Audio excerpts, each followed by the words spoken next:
Donc dans cette vidéo, ce sera la partie How to. On va découvrir avec un exemple pratique comment utiliser les props de rendu. Alors pour démarrer, je vous invite à prendre le dossier numéro 3 qui concerne les patterns avancés et à prendre le dossier démarrage avec le premier exemple qui concerne les props de rendu. Alors dans ce premier exercice, on va découvrir ce que l'on a dans ce projet. On a donc tout d'abord un dossier app dans lequel vous allez trouver un seul fichier qui sera index, qui va contenir donc le projet de démarrage qui sera un mouse tracker et qui ressemble finalement au même exemple que l'on a vu dans la vidéo précédente. Donc on va reprendre le même exemple et appliquer la technique de props de rendu. Ce que vous allez trouver également, donc ce sont des fichiers sources, des ressources comme des images, avec une image de chat, également d'une souris. Donc on verra ces deux exemples. Alors ce que l'on va commencer par faire, donc si ce n'est pas encore fait, bien sûr, c'est installer tous les modules de dépendance et démarrer ce projet pour voir ce que ça donne dans le navigateur.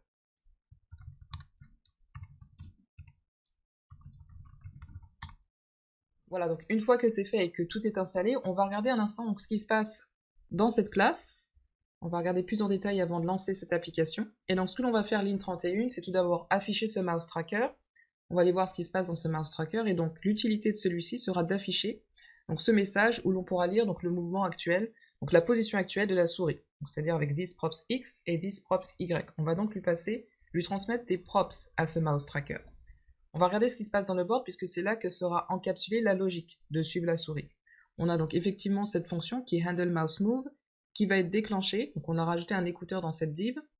Donc on mouse move qui va être un écouteur qui va permettre de suivre le mouvement de la souris. Donc à chaque fois que je vais bouger ma souris sur mon écran, j'aurai une action qui sera handle mouse move dont la fonctionnalité sera de mettre à jour les positions X et Y que l'on a comme état local dans ce composant qui est board. Donc ce que l'on va faire, c'est déjà voir, donc pour l'instant on n'aura pas grand chose comme interface, ce sera juste un écran blanc, on aura juste un message qui sera affiché, et voici donc pour l'instant c'est juste un écran blanc. Alors on retourne dans notre code source, maintenant qu'on a lancé notre application, et ce que l'on va faire donc maintenant c'est permettre de voir dans un premier temps donc, le message de mouse tracker, donc même si pour l'instant on n'aura pas vraiment d'informations. Voilà, donc là on pourra lire Move the mouse around, donc ce qui permettra de lire le mouvement de la souris, donc la position, c'est-à-dire que c'est ce que l'on a là. On a donc ce paragraphe, cet élément P, où l'on va pouvoir retourner the current mouse is, et on va préciser.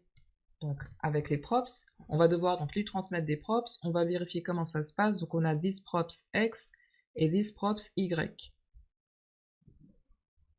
Donc c'est ce que l'on va faire, on va tout simplement utiliser cette syntaxe qui, si vous vous rappelez, est la décomposition. Et on va transmettre donc l'état local de ce composant à notre mouse tracker. Donc ensuite, c'est mouse tracker qui va le récupérer et qui va permettre donc avec this props X et this props Y de retourner ce composant avec les informations des coordonnées X et Y. On regarde ce que ça donne.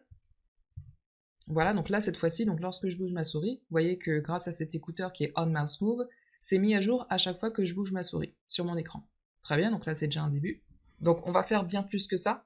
C'est-à-dire que l'on aimerait voir une image qui bouge à mesure que l'on bouge notre souris sur l'écran, comme ça. Donc c'est pourquoi on a rajouté des ressources. Donc là, vous allez trouver celles-ci dans votre navigateur. Donc je les ai rajoutées. Vous avez une image de chat, également de souris. Donc on va implémenter des composants dont la fonction sera d'afficher ces éléments. Donc leur fonction ne sera pas d'implémenter de la logique, mais d'afficher une interface visuelle en récupérant les informations, le résultat d'une logique qui sera implémentée cette fois-ci dans le board, grâce à mouse tracker.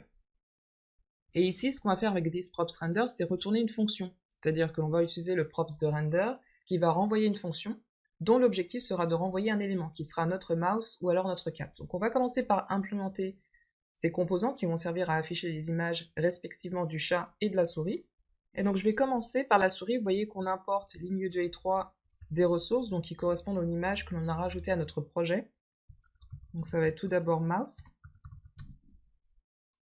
qui vont prendre des props, donc pour l'instant on va juste noter props, on va donc les préciser juste après,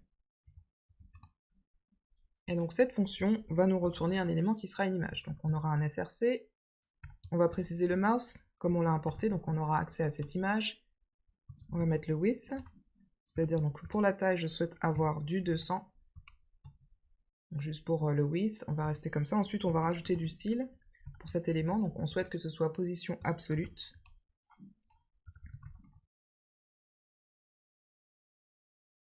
Ensuite, on va préciser la position left, donc qui sera avec le props X.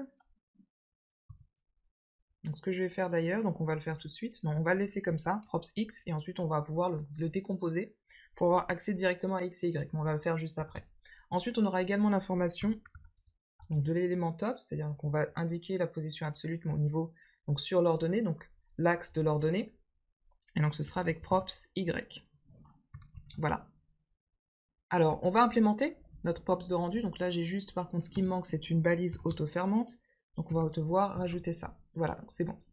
Donc voilà, donc là pour l'instant on a notre mouse, et donc ce que l'on va faire au niveau du mouse tracker, on va permettre de retourner, d'utiliser notre props de rendu, dont la fonction sera d'en renvoyer, donc d'utiliser une fonction pour renvoyer une information. Donc ici, on va retirer ce commentaire, et donc on va placer celui-ci dans la syntaxe des accolades, puisqu'il s'agit de JSX, voilà.